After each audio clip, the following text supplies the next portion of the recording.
بسم اللہ الرحمن الرحیم۔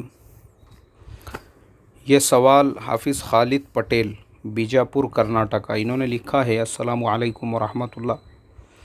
مولانا، میرا ایک سوال ہے کہ ہمارا اللہ ایک، ہمارا قبلہ ایک، ہمارا قرآن ایک، ہمارے نبی ایک، ہمارا کلمہ ایک، لیکن افسوس ہے کہ آج کے جو حالات ہم پر آ رہے ہیں اسلام مسلمان دشمنوں کی طرف سے، تو پھر ہمارا قائد ایک کیوں نہیں ہے؟ کب تک ہم لوگ مسلک کی لڑائی لڑتے رہیں گے؟ ایک مرتبہ میں سفر پر تھا اپنے ایک دوست کے ساتھ میں، تو ایک شہر کے اندر ہم لوگ جمعہ کی نماز پڑھنے کے لیے مسجد میں داخل ہوئے، تو میرے دوست اور مجھ سے یہ پوچھا گیا کہ ہمارا مسلک کون سا ہے، ہم کس جماعت سے تعلق رکھتے ہیں؟ تو ہم نے جب اپنا مسلک اور اپنی جماعت ان لوگوں کو بتائی تو انہوں نے کہا کہ تم لوگ یہاں پہ نماز نہیں پڑھ سکتے، ہم کو مسجد میں داخل ہونے سے منع کیا گیا۔ تو پھر میں اور میرا دوست ہم دونوں نے آ کر اپنے کمرے میں، یعنی جہاں پہ یہ لوگ رکے ہوئے تھے، وہاں پہ ظہر کی نماز ادا کی۔ تو مسلمانوں میں ایسا کب تک چلتا رہے گا؟ پلیز اس کی وضاحت فرمائیے۔ ہمارے حافظ خالد پٹیل صاحب، دیکھو اصل جو ہے نا حافظ خالد پٹیل صاحب، مسلک جو ہے، مسلک ایسا نہیں ہے کہ صرف انڈیا کے اندر مسالک ہے، مسالک سعودی عرب میں بھی ہے، مسلک الگ الگ جو ہے وہ عراق میں بھی ہے، مسلک الگ الگ جو ہے وہ ملیشیا انڈونیشیا میں بھی ہے، پوری دنیا کے اندر مسالک ہے۔ جیسے USA میں بھی، امریکہ کے اندر بھی مسلک الگ الگ ہے، ایسے ہی UK کے اندر بھی الگ الگ مسلکوں کے لوگ ہیں، ایسے ہی یورپ کے سارے ملکوں کے اندر، خاص طور پہ فرانس میں تو عربوں کی ایک بہت بڑی آبادی آباد ہے۔ تو بتانے کا مقصد یہ ہے، ایسا نہیں ہے کہ مسلک جو ہے نا، مسلک وہ دنیا کے اور ملکوں میں اور علاقوں میں نہیں ہے، وہاں پہ بھی مسالک ہے، لیکن ان ملکوں میں کیا ہوتا ہے کہ کوئی بھی انسان کسی دوسرے انسان سے مسلک کے عنوان پر کبھی بھی نہ وہ لڑائی کرتا ہے، نہ جھگڑا کرتا ہے، نہ ہی مناظرہ کر کے اس کو یہ بتانے کی کوشش کرتا ہے کہ تیرا مسلک چھوٹا ہے، میرا مسلک بڑا ہے، تیرا مسلک جو ہے وہ باطل ہے، میرا مسلک حق ہے۔ انڈیا میں ایسا کیوں ہے؟ انڈیا ہے، انڈیا کے اطراف کے جو ممالک ہے، بر صغیر جسے کہا جاتا ہے، وہاں پہ یہ پرابلم اس لیے ہے کیونکہ ہم کو اس کے لیے پیچھے جانا پڑے گا، ہماری اپنی تاریخ پر، کہ اسلام ہمارے پاس میں کہاں سے آیا۔ تو پھر آپ کو پتہ چلے گا کہ ہمارے جو باپ دادا تھے وہ سب ہندو ہی تھے، اور یہ پورا بر صغیر، چاہے پاکستان ہو، بنگلہ دیش ہو، انڈیا ہو، سب ہندوؤں کی اولاد ہے۔ یہاں پہ جتنے بھی مسلمان آباد ہیں تو ان کے باپ دادا سب جو تھے وہ ہندو ہی تھے پہلے۔ اب یہاں پہ اسلام کی محنت ہوئی، دین کی محنت ہوئی، صحابہ اکرام اور بزرگوں کے راستے سے، بزرگان دین کے راستے سے، جیسے واقعہ سنتے ہیں نا ہم، حضرت خواجہ معین الدین چشتی رحمۃ اللہ علیہ ڈھاکہ سے لے کے اجمیر تک کا سفر کیا تو 90 لاکھ لوگ ایمان میں داخل ہو گئے۔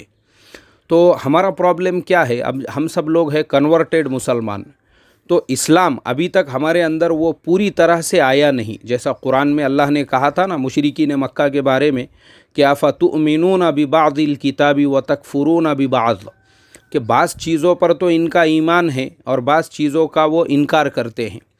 تو ایسا ہی حال ہمارا بھی ہے کہ کچھ چیزیں جو ہے ماشاءاللہ، جیسا عبادتوں والا اسلام جو میں ہمیشہ بولتا ہوں نا، نماز ہے، روزہ ہے، حاجی صاحب والا جو اسلام ہے وہ ہے ہمارے پاس میں، لیکن پرابلم کیا ہے؟ پورا جو اسلام جو قرآن میں اللہ تعالیٰ نے کہا نا کہ پوری طرح سے جو اسلام ہونا چاہیے مکمل، وہ ہمارے زندگیوں میں اس لیے نہیں ہے کیونکہ ہم جس سماج سے آئے تو وہاں پہ ابھی بھی بھید بھاؤ ہے، ذات کا، برادری کا، اس میں تقسیم ہے، اونچی ذات کا، پھر بیچ کی ذات کا، پھر نیچے کی ذات کا، پھر اس کے نیچے کی ذات کا۔ تو مسلمانوں میں ابھی بھی وہ چیزیں باقی ہے۔ چلو میں آپ کو گارنٹیڈ کہتا ہوں، اب مجھے یہ نہیں معلوم، آپ نے اپنا نام پٹیل لکھا ہوا ہے، پٹیل، آپ پٹیل ہے، چلو آپ پٹیل صاحب ہے، تو آپ اپنی برادری کے، خاندان کے باہر جو ہے کہیں پہ اپنے بہن بیٹی کا رشتہ لے کر جائیے یا آپ کا خود کا رشتہ لے کر جائیے، سب سے پہلی تحقیق یہی ہوتی ہے آپ کا خاندان کیا، آپ کی برادری کیا۔ تو یہ برادری ہمارے انڈیا میں اتنی زیادہ اہمیت کیوں رکھتی ہے؟ اور برادری بھی ایسی ویسی نہیں، ہمارے یہاں تو باضابطہ فیس بک پہ واٹس ایپ پہ گروپ بھی بنے ہوئے ہیں، یہ برادری کا گروپ، وہ برادری کا گروپ۔ واٹس ایپ پہ بھی جو گروپ ہے بولے ہم اپنی برادری کے باہر والے آدمی کو اس میں لیتے نہیں، یہ خالی ایک برادری کا گروپ ہے۔ تو یہ برادریاں کیوں بنی ہوئی ہے؟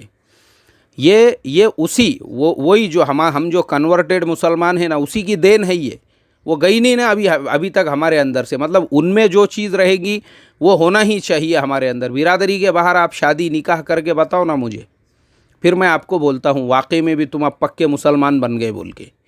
تو کیا ہو گئے ہوا ہے، ہم لوگوں کا سب سے بڑا پرابلم یہ ہے، ابھی ہم اس دائرے سے ہی باہر نہیں نکلے، برادری کے دائرے سے، اور وہ سب چیزیں مطلب جو آپ کو غیروں میں نظر آ رہی ہے وہی آپ کو مسلمانوں میں ملیں گی۔ اونچی ذات کے مسلمان الگ، بیچ کی ذات کے مسلمان الگ، نیچی ذات کے مسلمان الگ۔ اونچی ذات کا مسلمان نیچی ذات کے مسلمان کے بہن بیٹی سے نکاح کرنے کو تیار نہیں، کیونکہ برادری آ رہی ہے نا بیچ میں۔ تو اب یہی مسئلہ جو ہے مسلکوں میں بھی ہمارے یہاں پہ آیا ہوا ہے۔ اب جو چیز ان میں ہے، ان میں جو میں نے بتایا نا کہ برادران وطن کے اندر جو چیز ہے، جیسا ان کے یہاں پہ بھی کئی قسم کے جو ہے کاسٹ ہے، کئی قسم کے پتہ نہیں وہ کیا بولتے ہیں اس کو، مجھے ابھی وہ لفظ بولنا نہیں آ رہا ہے، ویسے ہی ہمارے یہاں پہ پرانت کیا پرت ایسا کچھ لفظ ہے اس کے لیے، ویسے ہی ہمارے یہاں پر بھی سیم ٹو سیم وہی ہے۔ بھئی مسلک الگ ہوں گے، نظریات الگ ہوں گے، خیالات الگ ہوں گے، چلیں گا نا، کوئی مسئلہ نہیں ہے، لیکن ہر آدمی کو پورا آزادی ہے، پورا فریڈم ہے وہ جس مسلک پہ، تو اس میں اتنی جو شدت پسندی ہے وہ اسی لیے ہے۔ جیسا ہم سنتے ہیں نا دوسرے سماجوں کے اندر کہ ان کو گاؤں کے اندر مارا گیا، پیٹا گیا، کسی نے پانی کے بورویل کو ہاتھ لگایا، تو ہمارا مسلمانوں کا بھی حال، ادھر سے ہم ادھر آئے ہوئے ہیں تو ہمارا بھی مسئلہ یہی ہے کہ مسجدیں بھی ہم نے اپنے برادری کے حساب سے، اپنے مسلک کے حساب سے بنائی ہوئی ہے۔ دوسرے مسلک والا آیا تو ہم کو لگتا ہے یہ مسلمان ہی نہیں ہے، یہ ہمارے اپنے کاسٹ کا، ہماری اپنی ذات کا ہی نہیں ہے، تو اس کے لیے مارو اس کو، پیٹو اس کو۔ کتنے بھی واقعات میں آپ کو سنا سکتا ہوں۔ میں اب آپ کو ایک واقعہ سناتا ہوں کہ یہ شدت پسندی کی وجہ سے، میں گجرات کے اندر ٹرین میں سفر کر رہا تھا، تو پیسنجر ٹرین تھی، تو اتفاق ایسا ہو گیا ایک اسٹیشن کے اوپر ہماری وہ پیسنجر ٹرین رکی، تو دیکھے کہ ایک سفیر صاحب، جو سفیر ہوتے ہیں چندہ کرنے والے، وہ سفیر صاحب ایک گاؤں کھیڑا چھوٹا سا، ایک دم پھٹے پرانے کپڑے، وہ ایک دم ایسی بری حالت اس انسان کی، لہو لہان، وہ اسٹیشن کے اوپر گاڑی روکی، ہم نے فوراً اس انسان کو گاڑی کے اندر لیے، اور بھی لوگ تھے بہت سارے، انہوں نے اس کو گاڑی میں لیے، پانی کی بوتل وغیرہ لے کے ان کو پانی پلائے، بار بار پوچھنے لگے ارے بھائی کیا ہوا کیا ہوا کیا ہوا، کون تھے وہ لوگ جنہوں نے آپ کا یہ حال کیا۔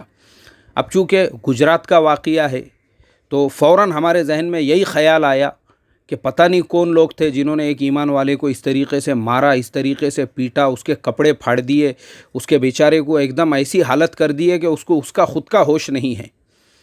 تقریباً 10 سے 15 منٹ تک ٹرین چلتی رہی، سارے لوگ اس کے اطراف میں، ایمان والے بھی، ہمارے برادران وطن بھی، سب جمع ہیں اور پوچھ رہے ہیں کیا ہوا کیا ہوا۔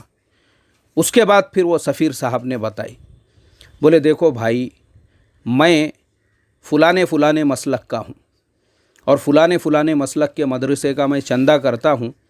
اب مسئلہ ایسا ہو گیا کہ مجھے جو ہے ٹرین میں سے اس گاؤں کے اندر مسجد کے مینارے نظر آئی، تو مجھے لگا ایمان والوں کی بستی ہے، مسجد ماشاءاللہ مسجدیں بھی بڑی بڑی نظر آ رہی ہے، تو میں یہ گاؤں کے اندر رک گیا، اتر گیا میں چندہ کرنے کے لیے۔ اور میں جب یہاں کی مسجد میں پہنچا اور پہنچنے کے بعد میں نے اعلان کیا، تو اس کے فوراً بعد میں سب سے پہلے تو مسجد کے امام صاحب میرے پاس میں آئے اور انہوں نے میرے کاغذ پیپر وغیرہ چیک کیے، اور اس کے بعد میں مجھ سے یہ کہا کہ یہاں پہ تم نے چندہ کرنے کے لیے آئے تو اس مسجد میں داخل کس کی اجازت سے ہوئے؟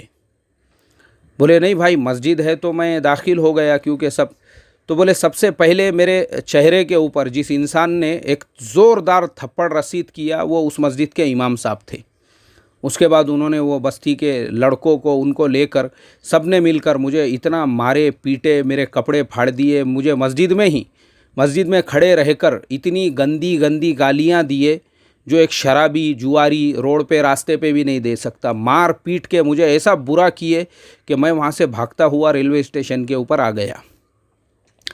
میرے محترم بزرگوں دوستو، یہ حال ہے انڈیا کا. اسی لیے میں کہتا ہوں کہ آج جو ہے نا، آج جن حالات کے لیے ہم جو شکار ہے، ابھی آپ نے دیکھے ہوں گے ایک آڈیو چل رہا ہے مارکیٹ کے اندر کہ بولے مسلمانوں کا جو ہے ٹی وی سینٹر نہیں ہے، مسلمانوں کا اپنے ریڈیو اسٹیشن نہیں ہے، نیوز پیپر نہیں ہے. یہ سب کی جو جڑ اور بنیاد ہے وہ یہی ہے، ہمارے آپس میں اتحاد نہیں ہے، اتفاق نہیں ہے. ہر آدمی وہ اکابر بننے کے چکر میں ہیں. ہر مسلک والا اس کی پوری انرجی دوسرے مسلک والے کو نیچا دکھانے میں جا رہی. تو اصل جو پرابلم ہے، میں نے جو کہا، سعودی میں، عرب ملکوں میں، یوروپ میں، امریکہ میں، وہاں پہ بھی الگ الگ خیالات کے مسلمان ہیں، کوئی کسی کو چھیڑتا نہیں. انڈیا میں ہی اتنی کھجلی، اتنی قوم کیوں ہے؟ دوسرے مسلک والوں کو برا بھلا کہنا، ان کو گالیاں دینا. اب بھی میں نے دیکھا رمضان کے مہینے میں ایک عالم دین کا ویڈیو کسی نے گروپ میں ڈال دیا، تو وہ عالم دین جو ہے کسی اور مسلک کے تھے، دوسرا کوئی مسلک والا تھا، اس نے گندی گندی گالیاں ان کے بارے میں نیچے لکھنا شروع کر دیا، گندی گندی گالیاں.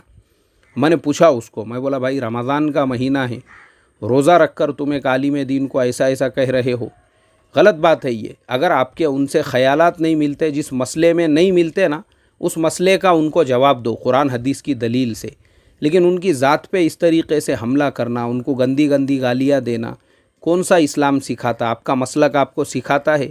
جس مسلک کو آپ مانتے ہو اس کے امام نے آپ کو یہی سکھایا ہے کہ دوسرے مسلک والوں سے اگر اپنی نہیں جم رہی ہے تو ان کو گالیاں دو گندی گندی، ان کے بزرگوں کو، ان کے علماء کو برا بھلا بولو، یہ سکھائے؟ میں بولا آپ کے مسلک کے ذمہ داروں نے آپ کو.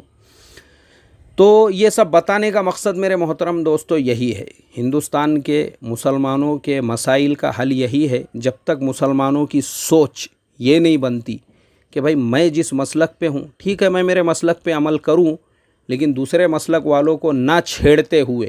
ہر ایک کو آزادی ہے، اور میں تو ہمیشہ کہتا ہوں ہماری مسجدیں بھی ہماری خلط ملط ہونا چاہیے. خلط ملط کا مطلب یہ ہے کہ ایک ہی مسجد میں ہر مسلک کے لوگ نماز پڑھ رہے، کوئی حی علی الصلاۃ حی علی الفلاح پہ کھڑے رہ رہا تو کوئی ان کو بولنے والا نہیں، کوئی سینے پہ ہاتھ باندھ رہا تو کوئی اس کی طرف دیکھنے والا نہیں، کوئی آمین بالجہر بول رہا کوئی اس کو پوچھنے والا نہیں. ایسا ہمارا حال ہونا چاہیے جیسا ملیشیا کے مسجدوں کا، جیسا حرمین شریفین کا، جیسے عرب ملکوں کے مسجدوں کا، جیسے یوروپ کے مسجدوں کا، جیسے USA کے مسجدوں کا حال ہے.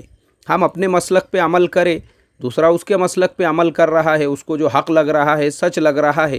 اب اگر ہم کو ہمارا دل ہی چاہتا ہے ہم اس کی اصلاح اور تربیت کرے، تو اس کا طریقہ ہے ادعو الی سبیل ربک بالحکمت والموعظۃ الحسنہ. پیار سے، محبت سے آپ اپنے مسلک کی باتوں کو پازیٹیو انداز کے اندر لوگوں کے سامنے اپنے اخلاق کے ذریعے سے پیش کرو، تو سامنے والے کو خود لگے گا کہ آپ جو ہے، آپ کا مسلک جو ہے وہ آپ کو کتنا اخلاق مند بناتا ہے. تو مسلک اصل نہیں ہے. اور دوسری چیز کیا ہے؟ سب سے بڑا پرابلم، اللہ کے نبی نے، صحابہ اکرام نے اسلام کی دعوت دی تھی، انہوں نے اسلام کی تبلیغ کی تھی، مسلکوں کی تبلیغ نہیں کی. آج کے زمانے کے مسلمان کیا کر رہے ہیں؟ وہ مسلکوں کی تبلیغ میں لگ گئے ہیں، اسلام کی تبلیغ میں نہیں لگے. تو مسلکوں کی تبلیغ میں لگنے کی وجہ سے یہ سارے مسائل کا ہم شکار ہے. اللہ تعالیٰ سے یہی دعا کروں گا کہ اللہ تبارک و تعالی ہم تمام کو صحیح فہم عطا فرمائے، سمجھ عطا فرمائے، اتحاد و اتفاق کے ساتھ اس ملک کے اندر قوم کو مضبوط کرنے کی توفیق نصیب فرمائے. منفعت ایک ہے اس قوم کی، نقصان بھی ایک، حرم پاک بھی، اللہ بھی، قرآن بھی ایک ہے، سب کا نبی، دین بھی، ایمان بھی ایک. کچھ بڑی بات تھی ہوتے جو مسلمان بھی ایک. اے اللہ ہم تمام کو ایک بنا دیں، آمین ثم آمین. السلام علیکم ورحمۃ اللہ وبرکاتہ.